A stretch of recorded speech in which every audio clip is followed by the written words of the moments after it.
পার্বত্য চট্টগ্রাম সহ পার্বত্য জেলায় বিপর্যয়, পাহাড় ধসে 4 সেনা সহ মারা গেছে 129 জন। চালের আমদানি শুল্ক প্রত্যাহারের সিদ্ধান্ত, 15 দিনে বাজারে ঢুকছে 4 লাখ টন চাল। কাল কার্ডিফে সোফিয়া গার্ডেন্সে প্রথম সেমিতে স্বাগতিক ইংল্যান্ডের সামনে পাকিস্তান।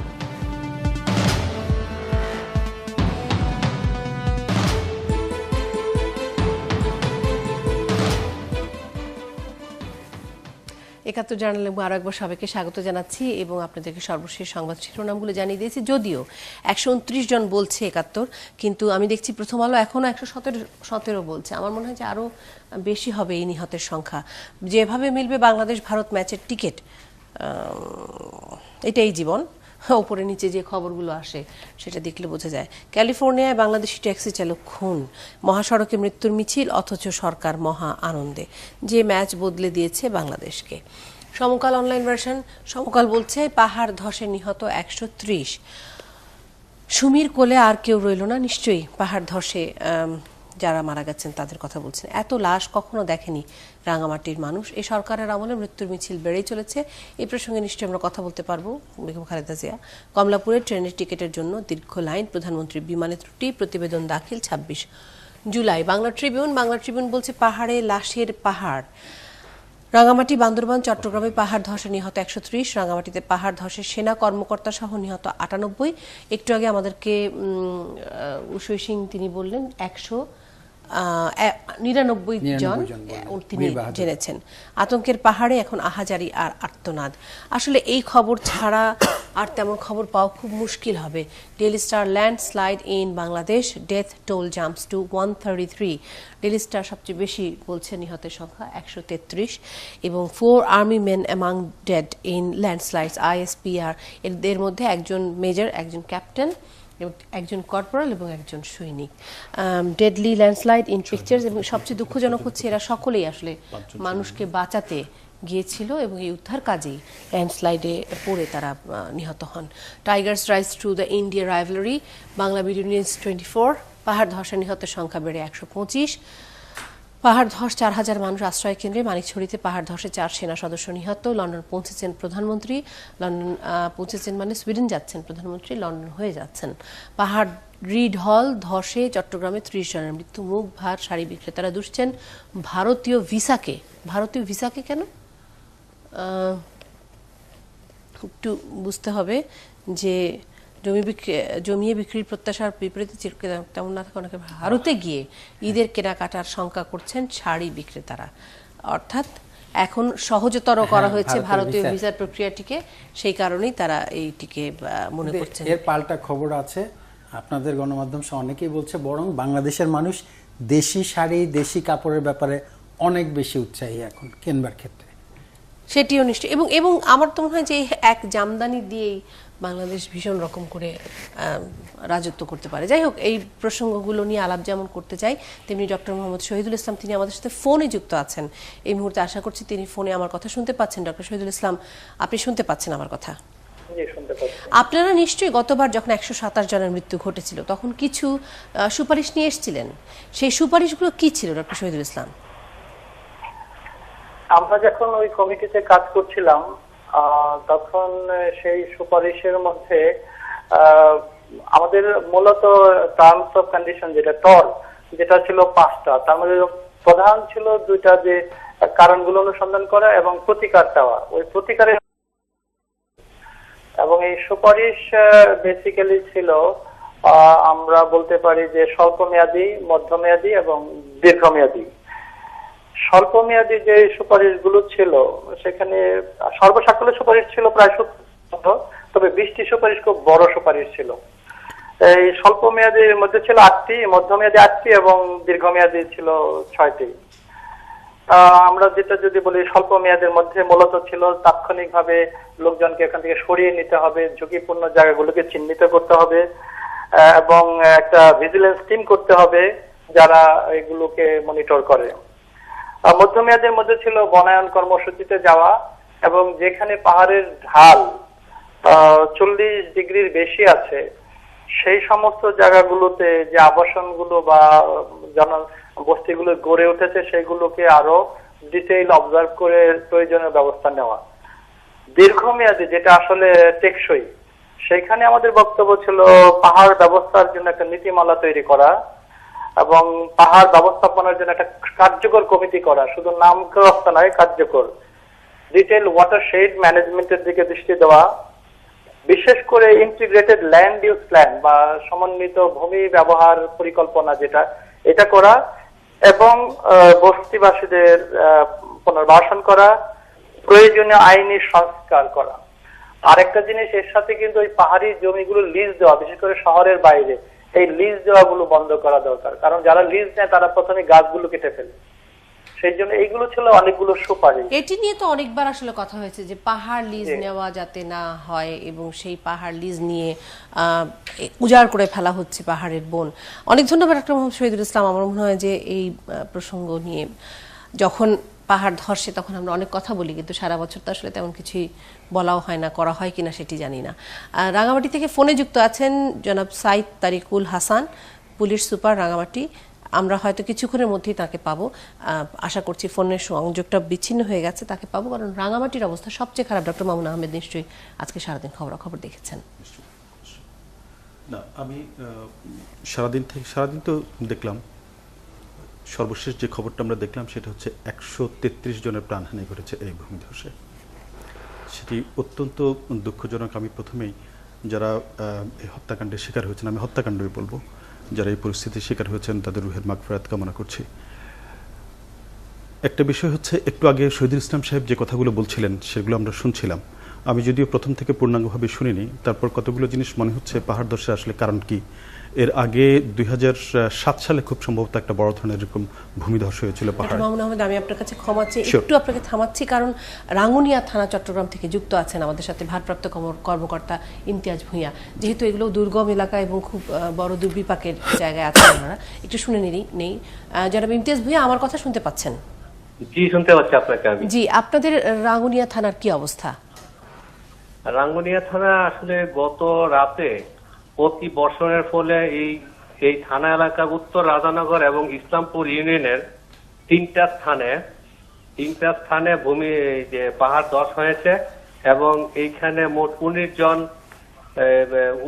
জন ওই এলাকা যারা বাস করে 19 জন ব্যক্তি মৃত্যুবরণ করেছে এই পাহাড় ধসের ফলে। এবং এই এলাকার সমস্ত রাস্তাঘাট অতি বর্ষণের ফলে সমস্ত রাস্তাঘাট আপনার তলিয়ে গিয়েছে এবং ইন্টারনাল যে যোগাযোগ আছে সেই যোগাযোগটা এখন বলা যায় অনেকটা বিচ্ছিন্ন আছে এই পুরা উপজেলার ভিতরে।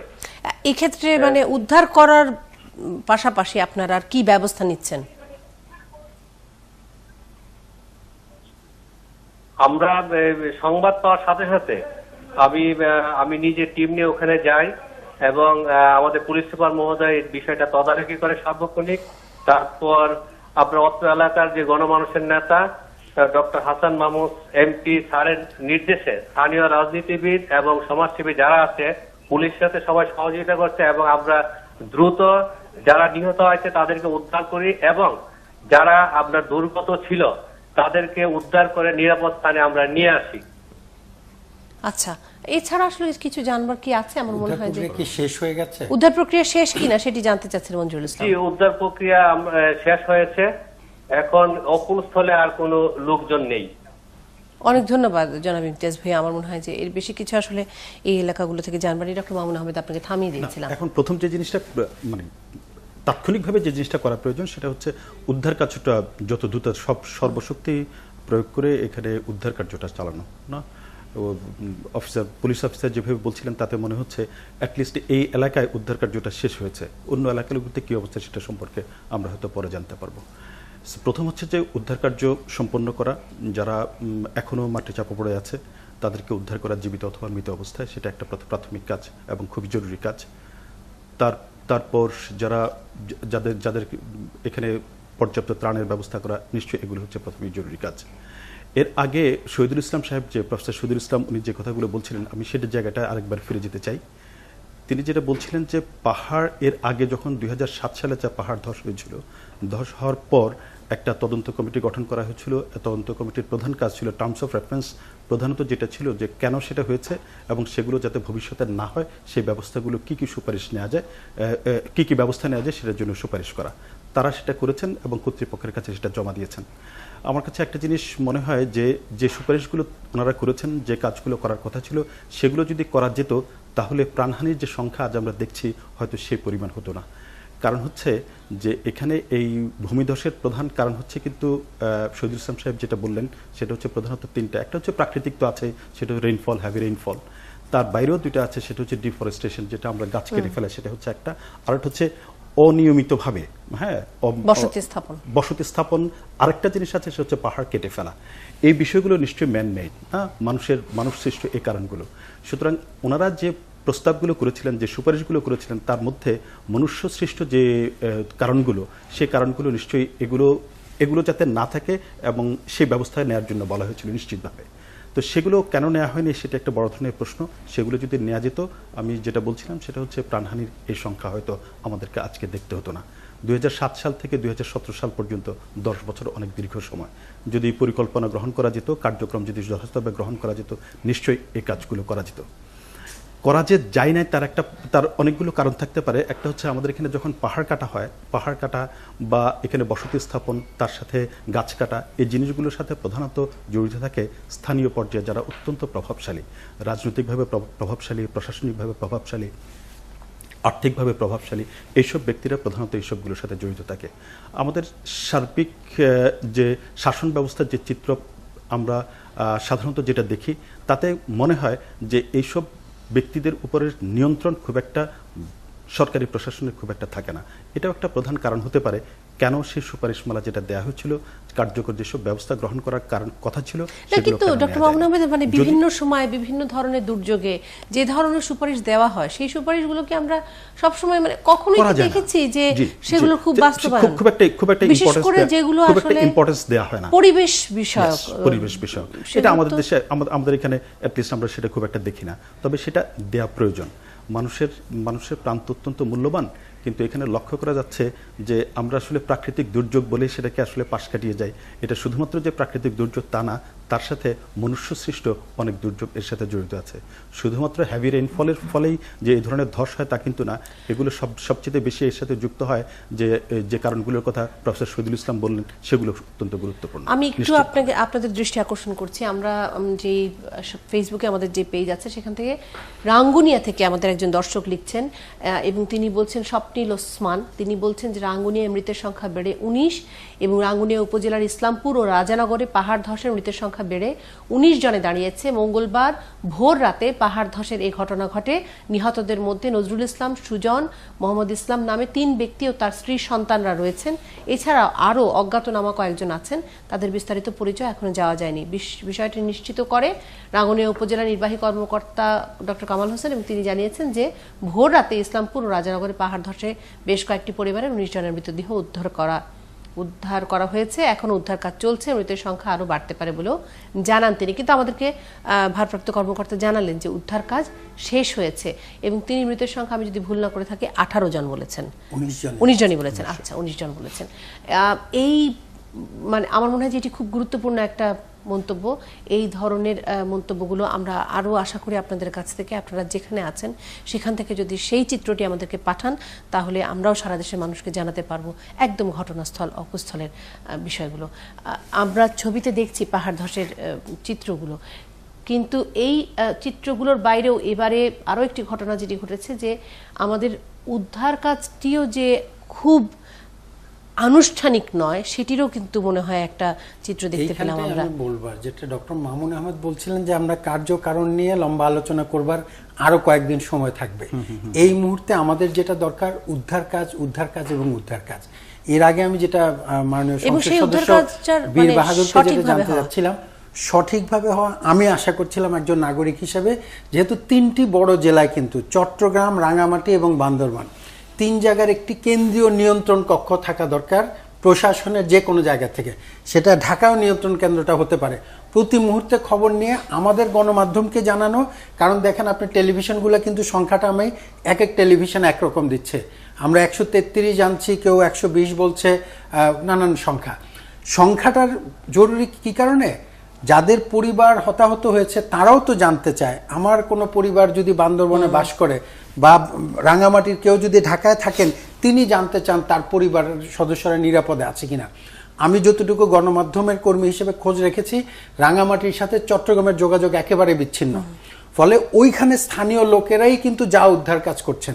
জেলা পরিষদ সক্রিয়, আমরা এটা আসার খবর, সাথে যারা স্থানীয় নেতারা তারাও সক্রিয়, কিন্তু এইটা রাষ্ট্রের জন্য এটা একটা দুর্যোগের পর্যায়ে। তো পার্বত্য এতগুলো 3টা জেলা, এতগুলো মানুষ সেই দুর্যোগের মধ্যে আছে। ফলে আমরা আমাদের দুর্যোগ ব্যবস্থাপনা মন্ত্রী সংবাদ সম্মেলন করে বলেছেন তিনি 30 কেজি চাল এবং 20,000 টাকা 10,000 টাকা দেবেন, তাকে সাধুবাদ জানাই। কিন্তু আমি প্রত্যাশা করছিলাম ঢাকায় তো রিসোর্স আছে, হেলিকপ্টার নিয়ে যাওয়া যায়, এইরকম কেউ গিয়ে যাতে সরাসরি প্রয়োজনে রিসোর্স দেওয়া, কারণ 4 জন সেনা কর্মকর্তা সেনা সদস্য নিহত হয়েছেন। এটা আমাদের জন্য অত্যন্ত আশার এবং হতাশা। মঞ্জুর ইসলাম, আপনি একটু থামাচ্ছেন, বিরতির পরে আলাপটা আসলে করতে চাই যে তার মানে সেনা সদস্য বা যারাই ওখানে উদ্ধার কাজ করছেন তাদেরও আসলে নিরাপত্তার বিষয়টি খুব নিশ্চিত নয়। এই আলাপটি আমাদের করতেই হবে। আসছি এক্ষুনি 71 জার্নালে। 71 জার্নাল এবং আরেকবার স্বাগত জানাচ্ছি আপনাদের সবাইকে। আমি থামিয়ে দিয়েছিলাম আপনাদেরকে, কিন্তু আমাদের যে উদ্ধার কাজ, সেই উদ্ধার কাজ নিয়েও তো আসলে একটা চিন্তার বিষয় আছে। যে উদ্ধার কাজের ছবি দেখতে পাচ্ছি, সেই উদ্ধার কাজে কি আদৌ সেই রকম পর্যাপ্ত কিনা, সেই নিরাপত্তা আছে কিনা, যারা উদ্ধার কাজ করছেন। আমি শুধু এই ডিজাস্টারের কথা বলতে চাই না, যে কোনো ডিজাস্টার, এমনকি রানা প্লাজা ধসের সময় আমরা দেখেছি যে হাজার হাজার মানুষ উদ্ধার কাজে নেমে পড়েছেন, কিন্তু তাদের কোনো প্রশিক্ষণ নেই, তাদের পুরোটা নিয়ে তো আলোচনা করব। এই জায়গাটা আমি খালি শেষ করি, যেখানে আমি বলছিলাম যে উদ্ধার কাজের যে চিত্রগুলো আপনাদের এবং সকল টেলিভিশনে আসছে, একেবারে কাস্তে খুনতে দিয়ে উদ্ধার করার মতো, একেবারে প্রাথমিক পর্যায়ে যে উদ্ধার কাজ সাধারণ নাগরিকরা করে সেরকম। সেনাবাহিনীর সদস্যরা যে পরিমাণ সেনা সদস্য, সেখানে যে ব্যাপক এরিয়া, যে পরিমাণ ধ্বংসলীলা, তাতে ওদের শক্তি সামর্থ্য ব্যাপক কিনা এটা নিয়ে আমার সন্দেহ। ফলে আমার কাছে মনে হয় যে আমরা কিন্তু আবার পেছনে যদি ফিরে যাই, পার্বত্য শান্তি চুক্তির পরে আমাদের পার্বত্য জেলাগুলোকে নানানভাবে স্বয়ং সম্পূর্ণ করবার কথা ছিল। আমরা কিন্তু এমনিতে ট্যুরিস্ট স্পট হিসেবেও যদি দেখি, এই জেলাগুলোকে স্বয়ংসম্পূর্ণ থাকবার কথা। সেখানে যে নাগরিকরা বাস করে, সেটা উপজাতি হোক আর সেটা বাঙালিরাই হোক, তাদের কিন্তু স্বয়ংসম্পূর্ণ থাকবার কথা। সেটা দুর্যোগের কারণে হোক, নিজের জীবন ধারণের ক্ষেত্রে, সাধারণ সড়ক দুর্ঘটনার জন্য। এই জায়গাগুলোতে এখন ভাববার সময় আসছে। আপনি জানেন যে মাত্র কদিন আগে যখন নাকি একটি ডিজাস্টার যুবলীগের একজন নেতাকে কেন্দ্র করে, তখনও কিন্তু প্রশাসন অসহায় ছিল।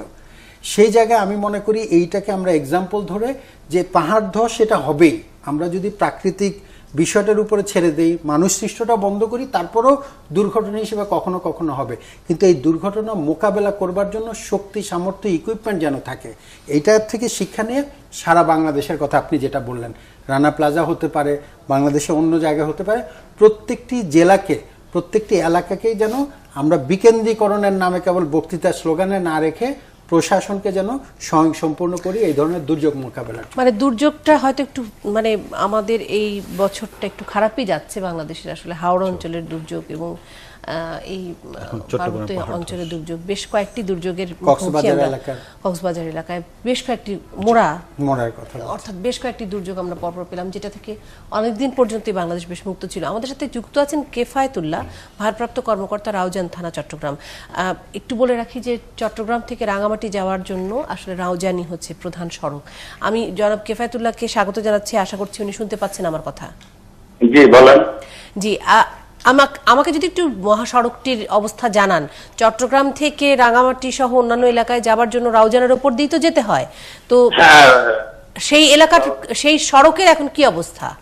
সড়কের অবস্থা মোটামুটি ভালো, তবে আমাদের এখানে আপনি যদি আমরা থেকে শুরু করি, হাটাজারির পরে গহিরাতে একটু পানি আছে, এরপরে আমাদের এখানে কুন্ডেশ্বরী একটা আছে, এই এলাকাটা বেরুলিয়া, মদের মহল এবং ওই যে জলিলনগর, এই জায়গায় কিছু পানির ঢল আছে পাহাড়ের উপরে, এছাড়া আর পুরো রাস্তা ক্লিয়ার। আচ্ছা আচ্ছা, সেক্ষেত্রে কি, হ্যাঁ, সেক্ষেত্রে কি যানবাহন চলাচল করছে, ট্রাক, বাস বা গাড়ি? যে ধরেন উঁচু যে ট্রাক গুলো, এগুলো এখন কোনো মালবাহী কোনো ট্রাক যাচ্ছে না, ছোটখাটো কিছু রিস্ক নিয়ে যাচ্ছে আর কি। আর সকাল নাগাদ ওগুলো ক্লিয়ার হয়ে যাবে। সকাল নাগাদ কি ক্লিয়ার হয়ে যাবে? মাটিগুলো? না, ওখানে তো রোডে শুধু পানিগুলা, ওই যে পাহাড়ি ঢলের পানিগুলা রাস্তার উপর দিয়ে বেয়ে পড়তেছে। আচ্ছা, সকাল নাগাদ সেটা ক্লিয়ার হয়ে যাবে কেমন করে বুঝতে পারছেন? কারণ পানি অনেক কমে গেছে। সকালে যেখানে ধরেন আমার রাউজান থানার ভিতরে 1 কোমর পানি ছিল, সেখানে এখন রাউজান থানা করিডোরে তেমন কোনো পানি নাই। তো সেক্ষেত্রে আমি সড়কটা কি বন্ধ করে দেওয়া উচিত না, না, যারা ঝুঁকি নিয়ে পার হচ্ছেন? এখানে মেইন হলো দূরপাল্লা থেকে কেউ আসতেছে না। আচ্ছা, লোকালি কিছু ছোটখাটো চলতেছে। আর আমি 11টা বাজে পুরো আমার রাঙ্গামাটি সীমানা থেকে আমার রাউজানের যে হাইওয়ে রোডের যে প্রায় 19 কিলোমিটার এলাকা, আমি পুরা 2বার চক্কর দিয়েছি আমার গাড়িতে আর কি, ওই পানির ভিতর দিয়েই গেছি, তেমন কোনো অসুবিধা নাই। আর ওইদিকে আমার আরেকটা রুট আছে, আপনারা হয়তো জানেন না, সেটা কাপ্তাই রুট। আচ্ছা, তো কাপ্তাইতে আমাদের কাপ্তাই রাস্তাটা ভালো আছে, সেটা আমাদের ধরেন কাপ্তাই রাস্তার মাথা থেকে একদম রাঙ্গুনিয়া হয়ে কাপ্তাই গেছে, ওই রাস্তাটাও ভালো আছে। জনাব কেফায়েতুল্লাহ, সেক্ষেত্রে যদি কেউ ঢাকা হোক চট্টগ্রাম হোক সেখান থেকে এই দুর্গত এলাকাগুলোতে যেতে চান তাহলে যেতে পারবেন? আমার এলাকায় পারবেন, ওই বাকি থানাগুলোর বিষয়ে আমি এখনো জানি না। আপনার এলাকা মানে হচ্ছে রাউজানের উপর দিয়ে? জি, রাউজান থানা। হ্যাঁ, মানে রাউজানের উপর দিয়ে যদি রাঙামাটির দিকে যেতে চান বা অন্যান্য এলাকায় যেতে চান তাহলে যেতে পারবেন? হ্যাঁ, রাউজান থেকে রাঙ্গামাটির দিকে যাওয়া যাবে, তবে ভিতরে কাউখালী থানা পরে, এরপর রাঙ্গামাটি সদর পরে। ওই দিকের বিষয়ে আমি এখনো জানি না বা পাহাড়টা সাথে কিনা। আচ্ছা, আমার এলাকা ক্লিয়ার। আচ্ছা আচ্ছা, অনেক ধন্যবাদ জনাব কেফায়েতুল্লাহ আপনাকে আমাদেরকে এই তথ্যগুলো দিয়ে সহায়তা করার জন্য।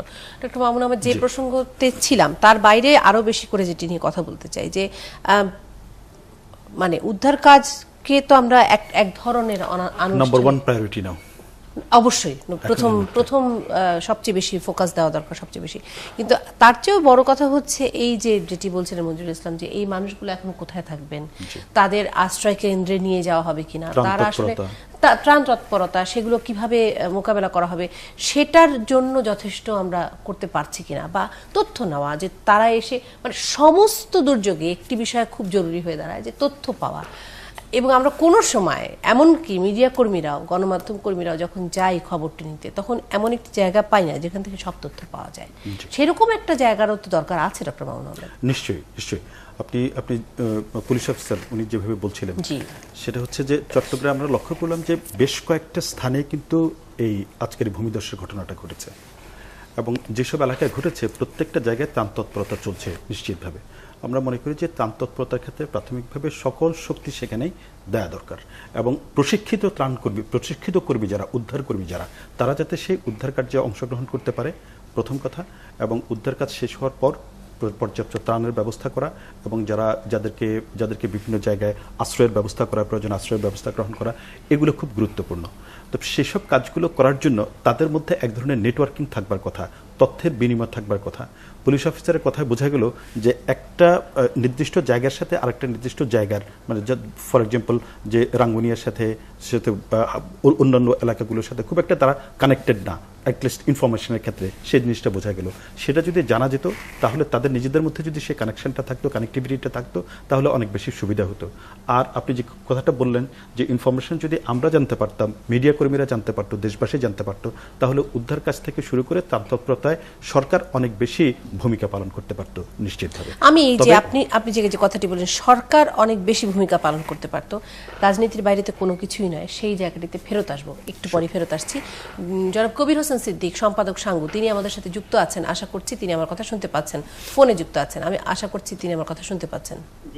জি, জনাব কবির হোসেন সিদ্দিক, আপনার কাছে নিশ্চয়ই ওই এলাকার পত্রিকা, আপনার কাছে নিশ্চয়ই খবরগুলো আছে। রাঙামাটির অবস্থা এখন কি? রাঙামাটি সবচেয়ে বেশি বিধ্বস্ত হয়েছে। জি, রাঙামাটি চিটগাংয়ের মধ্যে সবচেয়ে বেশি ক্ষতিগ্রস্ত এরপরে চট্টগ্রাম, বান্দরবান।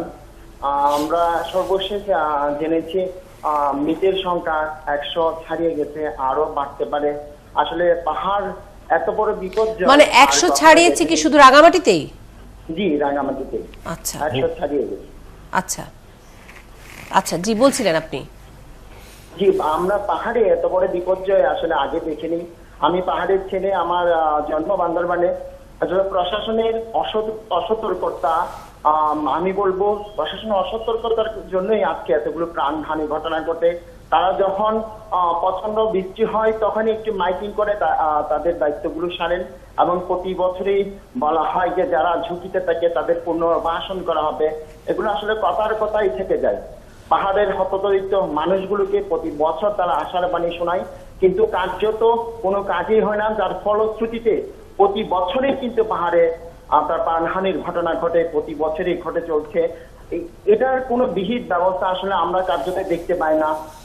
প্রশাসন এই বিষয়ে কোনো কার্যত পদক্ষেপ নিয়েছে এমন দৃশ্য আসলে আমরা এখনো চোখে দেখিনি। জনাব কবির হোসেন, আমাকে যদি একটু ছোট ছোট করে জানান যে খাগড়াছড়ির কি অবস্থা? খাগড়াছড়ি বোধহয় ভালোই আছে।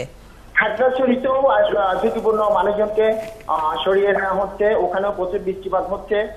আপনারা জানবেন ইতিমধ্যে বান্দরবান এবং রাঙ্গামাটির সাথে সারা দেশের সড়ক যোগাযোগ বিচ্ছিন্ন হয়ে গেছে। বান্দরবানের অধিকাংশ এলাকা পানির নিচে চলে গেছে, আর রাঙ্গামাটির তো সমস্ত যোগাযোগ বিচ্ছিন্ন হয়ে গেছে। আমরা যারা ওখানে যেতে যাচ্ছিলাম তারা খেতে অনেকে গেছেন সাহায্য সহযোগিতা নিয়ে, যোগাযোগ বিচ্ছিন্ন বলা যায় এখন। আমার মনে হয় যে আর কিছু জানবার নেই। জনাব কবির হোসেন সিদ্দিক, অনেক ধন্যবাদ আপনাকে আমাদের সাথে যুক্ত হওয়ার জন্য। আমি যে প্রসঙ্গটিতে আপনাকে থামিয়েছিলাম, ডক্টর মামুন আহমেদ, বাংলাদেশের সামনে একটি নির্বাচন, এবং সেই নির্বাচনে যে দলগুলো অংশগ্রহণ করবে বলে মোটামুটি আমরা ভাবছি নিশ্চিত, সেই দলগুলো সবই নির্বাচনমুখী দল। তারা ভোটে রাজনীতি করতে চান, ভোট দিয়ে ক্ষমতায় আসতে চান, সহজ হিসাব। এখন প্রশ্নটা হচ্ছে এই ভোটের রাজনীতিটি আসলে কিভাবে করতে চান? নির্বাচন হতে দেওয়া হবে না, করতে দেওয়া হবে না, এরকম হয়তো আমরা অনেক সময় শুনি বিভিন্ন রাজনৈতিক নেতার কাছ থেকে। কিন্তু মোরা গেল, হাওড় অঞ্চল গেল, হাওড়ের দুর্যোগ গেল, মোরার দুর্যোগ গেল, এখন এই ভূমিধসের দুর্যোগ এসেছে। কোনো রাজনৈতিক দলের কোনো বড় নেতাকর্মীকে, কোনো বড় দলকে আমরা কি এই বিধ্বস্ত এলাকাগুলোতে দেখলাম? দেখেননি তা কিন্তু নয়। সেটা হচ্ছে কি, আমাদের এখানে কিন্তু আপনি যদি 10-20 বছর আগের কথা চিন্তা করেন, বাংলাদেশে যখনই কোনো প্রকার প্রাকৃতিক দুর্যোগ হয়েছে অথবা মনুষ্য সৃষ্ট কখনো দুর্যোগ হয়েছে, তখন সম্মিলিতভাবে দলমত নির্বিশেষে সরকার এবং বিরোধী দল থেকে শুরু করে প্রত্যেক জায়গা থেকে ত্রাণ তৎপরতা, উদ্ধার কার্য সবকিছু সম্মিলিতভাবে চালানো হয়েছে। সেই দৃশ্য সবসময় আমরা দেখেছি, 10-20 বছর আগে দেখেছি। কিন্তু সেখান থেকে অনেকটাই পরিবর্তন হয়েছে।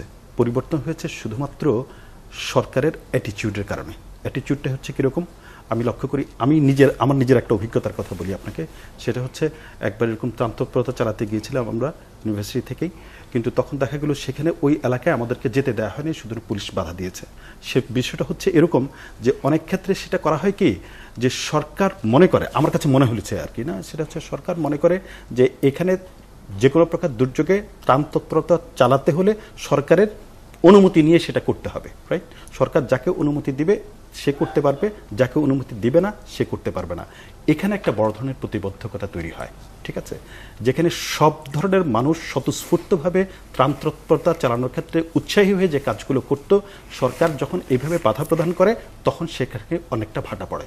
যার একটা উদাহরণ আমরা দেখেছি সাম্প্রতিক সময়ে হাওড় অঞ্চলে আপনি দেখেছেন কিছু কিছু রাজনৈতিক দল, জাতীয় পর্যায়ের অনেক রাজনৈতিক দলই সেখানে ত্রাণ তৎপরতা চালানোর জন্য আগ্রহী ছিল এবং সেখানে তারা গিয়েছিল, এবং তাদের মুখ থেকেই তারা কিন্তু অভিযোগ করেছে যে সরকারের পক্ষ থেকে অসহযোগিতা করা হয়েছে, কখনো কখনো বাধা দেওয়া হয়েছে।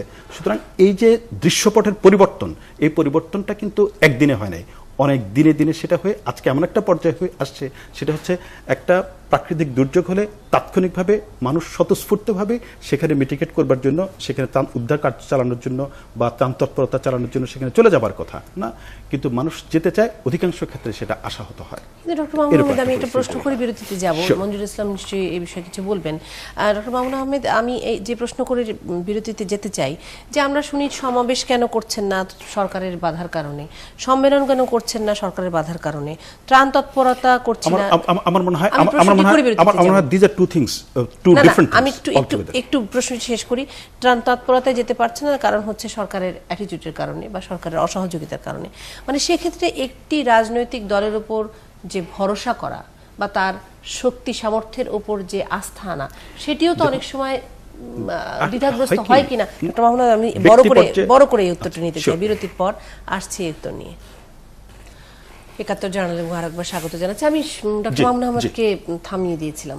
জি, আপনি আমরা কোন প্রসঙ্গে ছিলাম? আমরা ছিলাম উনি যে বলছিলেন কি কারণে যেতে পারছে না। ত্রাণে কেন যেতে পারছে না আমরা সাধারণ মানুষ একটা বা জিনিস যে দেখুন, কোনো একটি মানে পলিটিক্যাল পার্টি। প্রাকৃতিক দুর্যোগ হোক, যে কোনো প্রকার দুর্যোগে হোক, সেটা হচ্ছে কি এক সময় দেখা যেত যে তরুণ থেকে শুরু করে বিভিন্ন বয়সী, বিভিন্ন পেশার লোকজন উদ্ধার কার্য, ত্রাণ তৎপরতা এই সব কিছু থেকে নিজেদেরকে নিবেদিত করত। কিন্তু সেই কালচারটা আমরা আজকাল খুব একটা দেখি না। এর নিশ্চয়ই বিভিন্ন ধরনের কারণ আছে। আমি একটা কারণের কথা বলছি, সেটা হচ্ছে এরকম যে বিভিন্ন ধরনের প্রশাসনিক প্রতিবদ্ধকতা। মনে হচ্ছে যে প্রত্যেকটা জায়গায় প্রশাসনের পক্ষ থেকে এক ধরনের অ্যাটিটিউড যে এই ধরনের কার্যক্রমের মধ্য দিয়ে অন্য কোনো তৎপরতা যেন না হয় না, সেটা করতে গিয়ে যেটা হয়েছে সেটা হচ্ছে স্বাভাবিক কার্যক্রমগুলো ব্যাহত হচ্ছে। That was my point. কিন্তু মঞ্জুর ইসলাম, মানে আমি শুধু একটু প্রশ্নটা যোগ করে রাখি, মানে অনেক প্রশ্ন মনের মধ্যে। এই ধরনের ক্ষেত্রে যে বাংলাদেশের বড় বড় ছাত্র সংগঠনগুলো আছে, তাদেরকেও তো এখন আর এগিয়ে যেতে দেখি না। ছাত্রলীগের মতো একটা বড় সংগঠন, তাদেরকেও দেখি না। বা সারা বাংলাদেশে যে আওয়ামী লীগের মতন বা বিএনপির মতন এত রকমের যুবলীগ, যুবদল, এত কিছু আছে, তাদের কাউকে তো দেখি না। এটার দুরকম ব্যাখ্যা আছে। যেটা মামুন ভাই বললেন, যেহেতু উনি একটি রাজনৈতিক সংগঠনকে কাছে থেকে দেখেন, ফলে রাজনৈতিক ব্যাখ্যা হয়তো উনি দিয়েছেন। এটা অনেকটা নাচতে না জানলে উঠান বাঁকার মতো ব্যাখ্যা। আমি মনে করি যে আজকেও কিন্তু বিএনপির চেয়ারপারসন কিন্তু শোক জানিয়েছেন হতাহতের জন্য। এর আগেও মোরার ঘটনায় শোক জানিয়েছেন। হাওড়ের ঘটনায় কিন্তু মির্জা ফখরুল ইসলাম আলমগীর বিএনপির মহাসচিব গিয়েছেন। আমাদের টেলিভিশন সহ আপনাদের টেলিভিশনের রিপোর্টার তাকে ফলো করে গিয়ে সেখানকার দুর্গত মানুষের পাশে সেই সংবাদে আমরা প্রচার করেছি। কোথাও বাধাগ্রস্ত হওয়ার খবর কিন্তু আমরা ওই অর্থে দেখিনি। স্থানীয়ভাবে কিছু ঘটনা ঘটেই, যুবলীগ প্রভাব বিস্তার করবে না যুব দল করবে, এরকম একটা ব্যাপার। ফলে জাতীয় নেতৃবৃন্দ করতে পারেন, কিন্তু যেটা সংস্কৃতি থেকে আমরা সরে এসেছি, যে আপনি যে প্রশ্নটা করেছিলেন যে বড় বড় রাজনৈতিক দল কি কেবলমাত্র নির্বাচন আসলে আমি ভোট চাইতে যাব, তার মানে নির্বাচনকালীন সময় বাদ দিলে দুর্গত মানুষের পাশে, জনগণের পাশে থাকার কোনো রকম দৃষ্টান্ত আমাদের আছে কিনা, সেটা সামনে সরে যাচ্ছে কিনা আমাদের থেকে? উত্তর হচ্ছে হ্যাঁ। কেন সরে যাচ্ছে? দুরকম। একটা মামুন ভাই যেমন বললেন যে প্রশাসন নিয়ন্ত্রণ করছে কিনা। প্রশাসন, আওয়ামী লীগের মতো দল 21 বছর তো দলের বাইরে, সরকারের বাইরে ছিল, তাদেরও তো বিভিন্ন সময় আমরা তৎপরতা চালাতে দেখেছি। এই ঢাকা বিশ্ববিদ্যালয়ে শেখ হাসিনা যখন বিরোধী দলের নেত্রী, তখনও রুটি বানিয়েছেন। যখন তিনি প্রধানমন্ত্রী ছিলেন এর আগে একবার, তখনও আমরা বিএনপি, আওয়ামী লীগ সকলকেই তৎপরতা লক্ষ্য করেছি। কিন্তু এখন যেটা হয়েছে, দুটো কারণ। একটা হচ্ছে যে প্রশাসনের প্রভাব, আরেকটা হচ্ছে মূলত আমাদের রাজনৈতিক দলগুলো যারা ক্ষমতার বাইরে, নির্বাচন ছাড়া জনগণের কাছে যাওয়ার আর কোনো সময়কে সময় মনে করেন কিনা, এইটা অনেকটা প্রশ্ন আমাদের মধ্যে দেখা দেয়। আরেকটা কারণ যেটা সরকারের পক্ষ থেকে, যেমন সরকারি সংগঠনগুলো যায় না কেন, এর মধ্যে জানেন যে ওবায়দুল কাদের গিয়েছিলেন কিন্তু কক্সবাজারে, আগামীকাল সকালেও তিনি যাচ্ছেন রাঙ্গামাটি এলাকায়, আমাদের গণমাধ্যমে খবর এসছে। এখন ওনারা গিয়েও আবার যুব সংগঠনগুলোকে খুব সম্পৃক্ত করেন না। তার কারণ হচ্ছে ইতিমধ্যে কিন্তু এটা একটা ইতিবাচক বিষয়, আমাদের সরকারগুলোর সক্ষমতা বেড়েছে। আগে যেটা ছিল, আমাদের খাদ্য ঘাটতির যুগে, খাদ্য ঘাটতির সময় আমরা কিন্তু সরকারের কাছ থেকে সকল সহযোগিতা তাৎক্ষণিকভাবে পেতাম না। আমাদের তখন সাধারণ নাগরিকদের অনেকটাই নির্ভর করত। কখনো কখনো আমরা বিদেশ থেকেও সহযোগিতা চাইতাম। এইটা কিন্তু আমরা এক ধরনের, আমাদের তৃপ্তি হওয়া উচিত যে সরকার সে জায়গায় দেখেন, মনে করে যে আমরা যদি ফেল করি তাহলে আপনাদের দেন।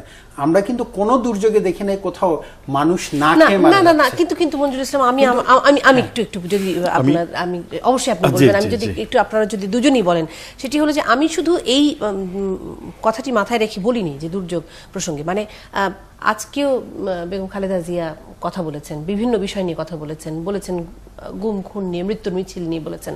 এবং আমরা বেশ কিছুদিন ধরেই দেখছি আসলে সামনে যে নির্বাচন সেটি বুঝতে পারছি, মির্জা ফখরুল ইসলাম আলমগীর বলছেন, ওবায়দুল কাদের বলছেন, বেগম খালেদা জিয়া বলছেন, দু দলেরই বড় বড় নেতা নেত্রীরা কথা বলছেন, নির্বাচনমুখী কথা বলছেন। কিন্তু মানে বিদ্যুতের দাম বৃদ্ধি নিয়ে যতটা কথা বলা আশা করেছিলাম বিএনপির কাছ থেকে, তার চেয়ে অনেক বেশি কথা বলছেন তাদের বিরুদ্ধে মামলা নিয়ে, বা অনেক বেশি নির্বাচনকালীন সরকার কেমন হবে সেটি নিয়ে অনেক বেশি কথা বলছে বিএনপি। যতটা আশা প্রত্যাশা করেছিলাম চালের দাম 48 টাকা কেন, সেটি নিয়ে কথা বলতে, মানে এগুলো তো জনমুখী বিষয়। সেই জায়গা থেকে আমরা সরে আসছি কেন পলিটিক্যাল পার্টি? আচ্ছা, এটা এই প্রশ্নটা জবাব আমাকে এখন বলবো? জি, শেষ অংশ আমাদের অনুষ্ঠানে। আচ্ছা, দেখুন, আপনি জনমুখী যেসব সমস্যাগুলো না, খুব স্বাভাবিকভাবে আমার কাছে মনে হয় রাজনৈতিক দলগুলো এই সমস্যাগুলোর ব্যাপারে কথা বলবে, এটা প্রত্যাশিত। সাধারণ মানুষ প্রত্যাশা করে, জনগণ প্রত্যাশা করবে, এটা খুবই স্বাভাবিক।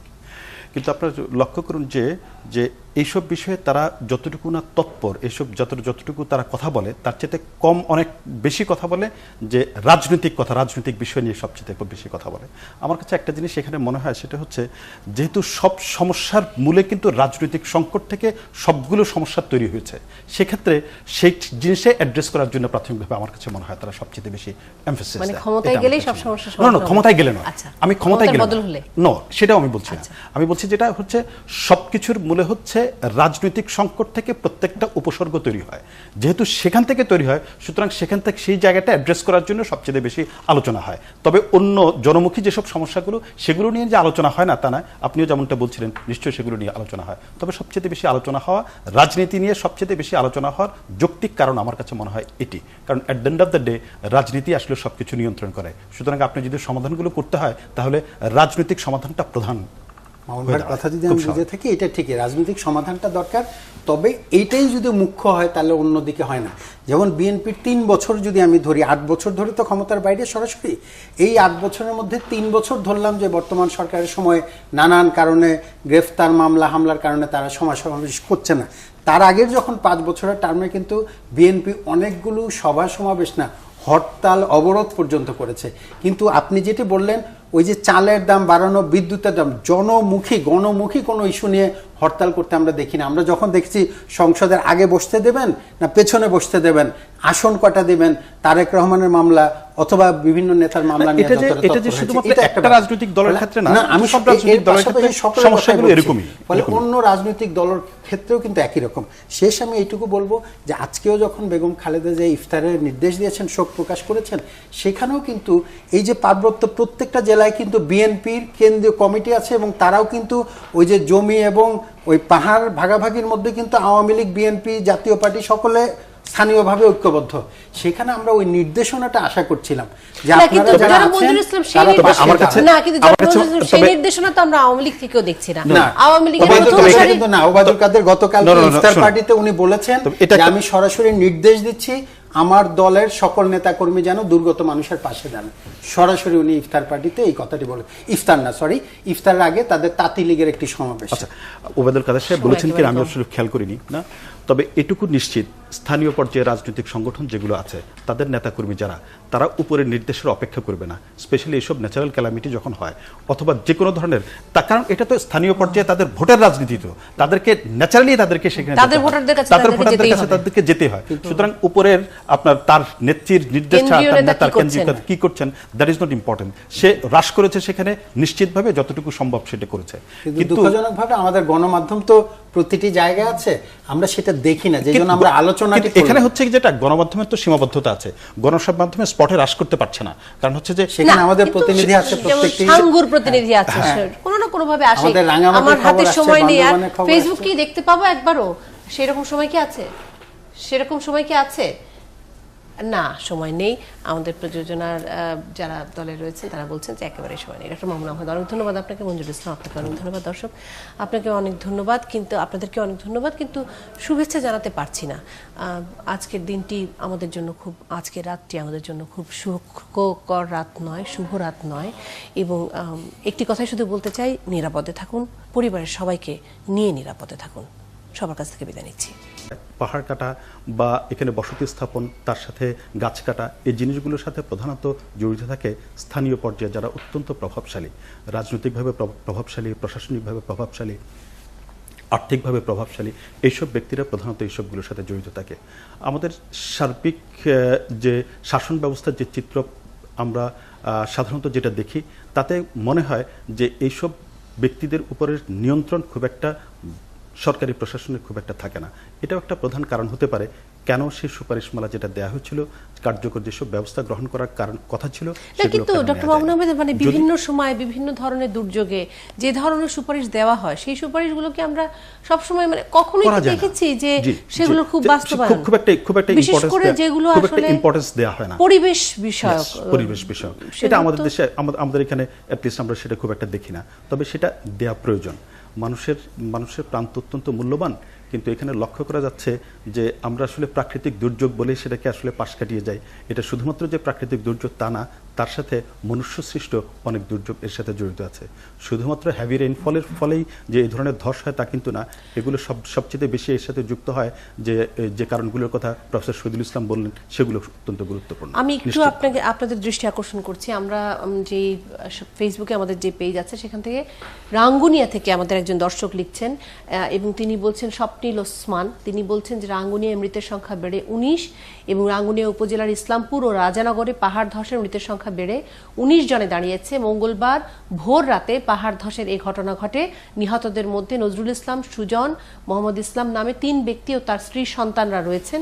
এছাড়াও আরও অজ্ঞাতনামা কয়েকজন আছেন, তাদের বিস্তারিত পরিচয় এখনো যাওয়া যায়নি। বিষয়টি নিশ্চিত করে রাঙ্গুনিয়া উপজেলা নির্বাহী কর্মকর্তা ডক্টর কামাল হোসেন এবং তিনি জানিয়েছেন যে ভোর রাতে ইসলামপুর ও রাজানগরে পাহাড় ধসে বেশ কয়েকটি পরিবারের 19 জনের মৃতদেহ উদ্ধার করা হয়েছে। এখনো উদ্ধার কাজ চলছে, মৃতের সংখ্যা আরো বাড়তে পারে বলেও জানান তিনি। কিন্তু আমাদেরকে ভারপ্রাপ্ত কর্মকর্তা জানালেন যে উদ্ধার কাজ শেষ হয়েছে এবং তিনি মৃতের সংখ্যা, আমি যদি ভুল না করে থাকি, 18 জন বলেছেন, 19 জনই বলেছেন। আচ্ছা, 19 জন বলেছেন। এই মানে আমার মনে হয় যে এটি খুব গুরুত্বপূর্ণ একটা মন্তব্য। এই ধরনের মন্তব্যগুলো আমরা আরও আশা করি আপনাদের কাছ থেকে, আপনারা যেখানে আছেন সেখান থেকে যদি সেই চিত্রটি আমাদেরকে পাঠান তাহলে আমরাও সারা দেশের মানুষকে জানাতে পারবো একদম ঘটনাস্থল অকুস্থলের বিষয়গুলো। আমরা ছবিতে দেখছি পাহাড় ধসের চিত্রগুলো, কিন্তু এই চিত্রগুলোর বাইরেও এবারে আরও একটি ঘটনা যেটি ঘটেছে যে আমাদের উদ্ধার কাজটিও যে খুব আনুষ্ঠানিক নয় সেটিরও কিন্তু মনে হয় একটা চিত্র দেখতে পেলাম আমরা। পার্বত্য চট্টগ্রাম সহ পার্বত্য জেলায় বিপর্যয়, পাহাড় ধসে 4 সেনা সহ মারা গেছে 129 জন। চালের আমদানি শুল্ক প্রত্যাহারের সিদ্ধান্ত, 15 দিনে বাজারে ঢুকছে 4 লাখ টন চাল। কাল কার্ডিফে সোফিয়া গার্ডেন্সে প্রথম সেমিতে স্বাগতিক ইংল্যান্ডের সামনে পাকিস্তান।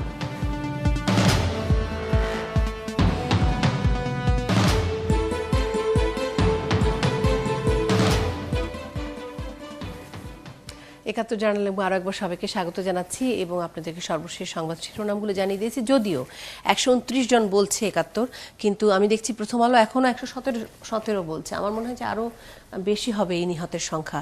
যেভাবে মিলবে বাংলাদেশ ভারত ম্যাচের টিকিট, এটাই জীবন।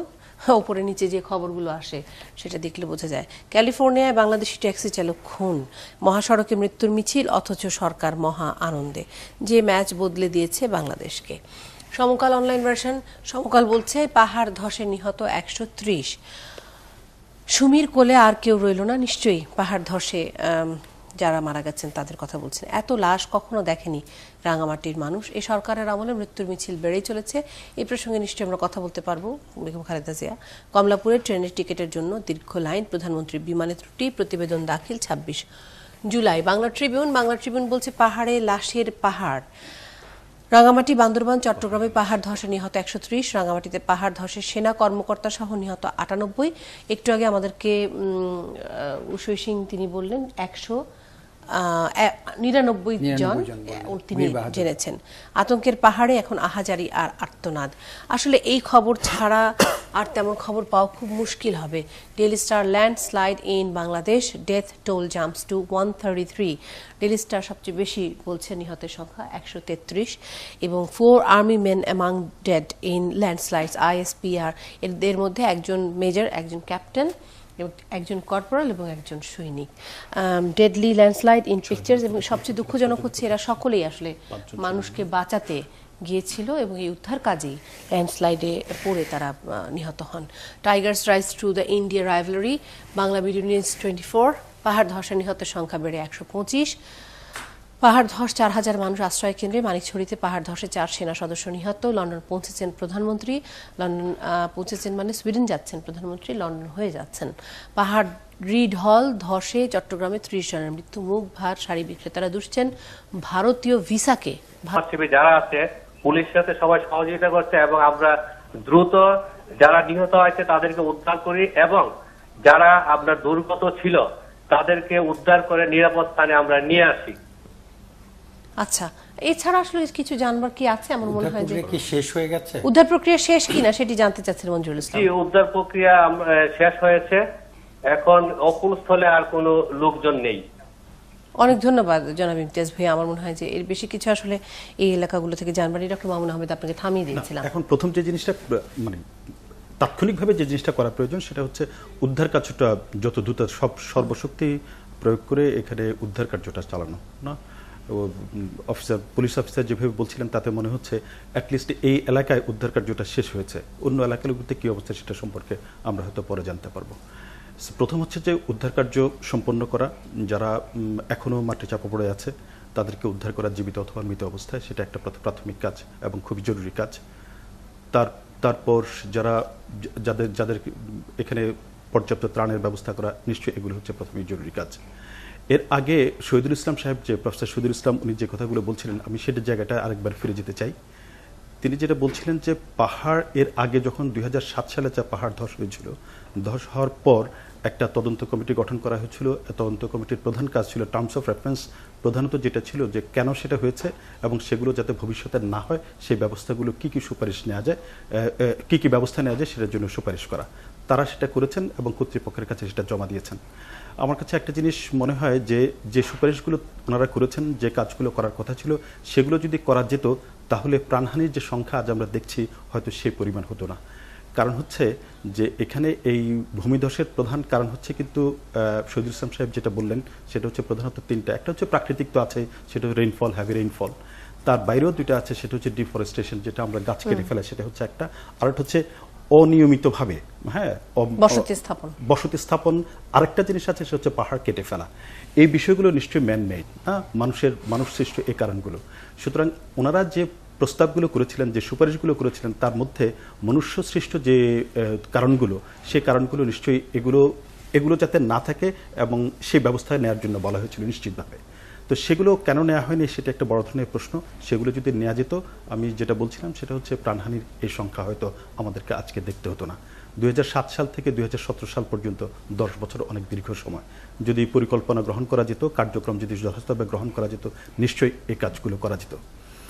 করা যে যায় নাই তার অনেকগুলো কারণ থাকতে পারে। একটা হচ্ছে আমাদের এখানে যখন পাহাড় কাটা হয়, কিন্তু ওই পাহাড়ি জমিগুলো লিজ দেওয়া, বিশেষ করে শহরের বাইরে এই লিজ দেওয়াগুলো বন্ধ করা দরকার। কারণ যারা লিজ নেয় তারা প্রথমে গাছগুলো কেটে ফেলে, সেই জন্য এইগুলো ছিল অনেকগুলো সুপারিশ। এটি নিয়ে তো অনেকবার আসলে কথা হয়েছে যে পাহাড় লিজ নেওয়া যাতে না হয় এবং সেই পাহাড় লিজ নিয়ে উজাড় করে ফেলা হচ্ছে পাহাড়ের বন। অনেক ধন্যবাদ ডক্টর মোহাম্মদ শহীদুল ইসলাম। আমার মনে হয় যে এই প্রসঙ্গ নিয়ে যখন পাহাড় ধসে তখন আমরা অনেক কথা বলি, কিন্তু সারা বছর তো আসলে তেমন কিছুই বলাও হয় না, করা হয় কিনা সেটি জানি না। রাঙামাটি থেকে ফোনে যুক্ত আছেন জনাব সাইদ তারিকুল হাসান, পুলিশ সুপার রাঙামাটি। আমরা হয়তো কিছুক্ষণের মধ্যেই তাকে পাবো, আশা করছি ফোনের সংযোগটা বিচ্ছিন্ন হয়ে গেছে, তাকে পাবো। কারণ রাঙামাটির অবস্থা সবচেয়ে খারাপ। ডক্টর মামুন আহমেদ নিশ্চয়ই আজকে সারাদিন খবরাখবর দেখেছেন। না, আমি সারাদিন তো দেখলাম। সর্বশেষ যে খবরটা আমরা দেখলাম সেটা হচ্ছে 133 জনের প্রাণহানি ঘটেছে এই ভূমিধসে। সেটি অত্যন্ত দুঃখজনক। আমি প্রথমেই যারা এই হত্যাকাণ্ডের শিকার হয়েছেন, আমি হত্যাকাণ্ডই বলবো, যারা এই পরিস্থিতির শিকার হয়েছেন তাদের রুহের মাগফিরাত কামনা করছি।